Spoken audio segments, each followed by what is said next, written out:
नमस्कार। मीनाक्षी के रिव्यूज़ में आज हम बात करेंगे पिछले दिनों नेटफ्लिक्स में रिलीज़ हुई दर्शकों में बेहद पॉपुलर सीरीज़ जामताड़ा सीज़न 2 की। जिन दर्शकों ने जामताड़ा का पहला सीज़न देखा है उन्हें इंतज़ार था सीज़न 2 के रिलीज़ होने का, और अब उनका इंतज़ार ख़त्म हुआ।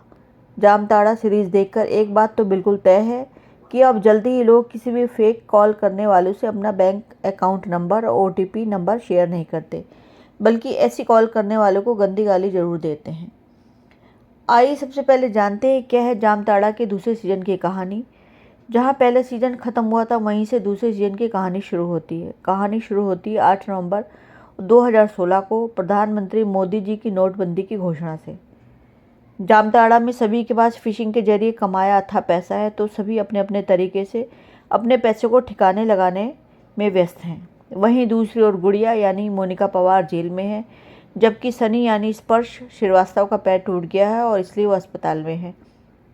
सनी का चचेरा भाई रॉकी यानी अंशुमान पुष्कर, जो अब भी पॉलिटिशियन ब्रजेश भान यानी अमित सियाल के लिए काम करता है, लेकिन अब वो जामताड़ा छोड़कर जाना चाहता है। जामताड़ा में विधानसभा के चुनाव होने को हैं। अमित की बुआ भूतपूर्व मुख्यमंत्री गंगा देवी यानी सीमा पाहवा गुड़िया को जेल से निकालकर ब्रजेश भान के अपोजिट चुनाव में खड़ा कर देती है। चुनाव में पैसा तो चाहिए ही वोटरों को अपनी ओर करने के लिए। ऐसे में गुड़िया की मदद के लिए सनी देश का सबसे बड़ा स्कैम करता है, जिससे उसके पास बहुत सारा रुपया आ जाता है। साथ ही जामताड़ा में फिशिंग के जरिए एक ऐसा बड़ा स्कैम होता है जिसमें मुख्यमंत्री की पत्नी के 23 लाख रुपए निकल जाते हैं।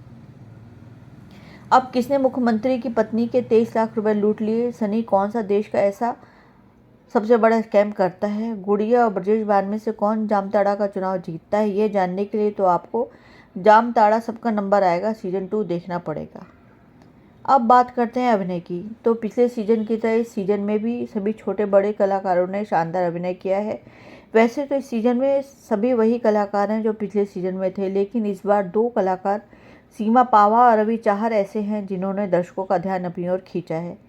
सीमा एक चालाक पॉलिटिशियन के रूप में खूब जमी है। अमित सियाल तो अब पॉलिटिशियन ही लगते हैं।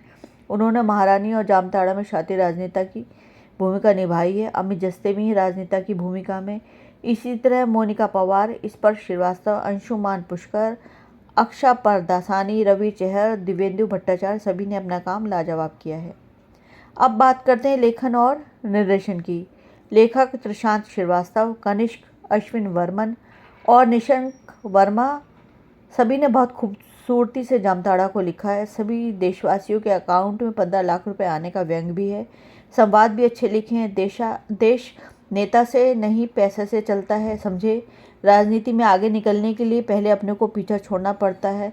बिना बात के बदल जाना ही राजनीति है। ऐसे संवाद सीधे दर्शकों के दिलों को छू लेते हैं।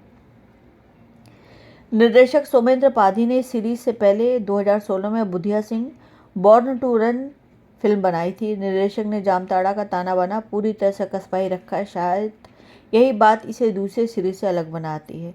रफ्तार और सस्पेंस से भरपूर जामताड़ा में सबसे ज़्यादा मज़ा तब आता है जब 2 लड़के पूरी कहानी में बीच में महाभारत की कथा का संदर्भ उठाते हुए दार्शनिक अंदाज में बात करते हैं। पहले तो झारखंड के गांव जामताड़ा को कोई नहीं जानता था, लेकिन जब से जामताड़ा सबका नंबर आएगा सीरीज नेटफ्लिक्स में आई है, सारे देश में यह गाँव चर्चित हो गया है। पिछले सप्ताह जो भी सीरीज OTT पर रिलीज हुई उन सब में सबसे अच्छी सीरीज है जामताड़ा सीज़न 2, जबकि अन्य दूसरी सीरीज की तरह इसमें पॉपुलर चेहरे नहीं हैं, लेकिन सीरीज की कहानी, एपिसोड की कसावट, चुटीले संवाद, निर्देशन और अभिनय सभी कुछ ऐसा है जिसे देखने में मज़ा आता है। एक एपिसोड खत्म होने पर दूसरा देखने का मन करता है। हालांकि इस सीरीज के भी 40 मिनट से लेकर 45 मिनट के 8 एपिसोड हैं, लेकिन फिर भी दर्शकों को बांधे रखने में कामयाब है जामताड़ा। इसलिए आप जामताड़ा 2 अवश्य देखिए, यह आपको अवश्य ही पसंद आएगा।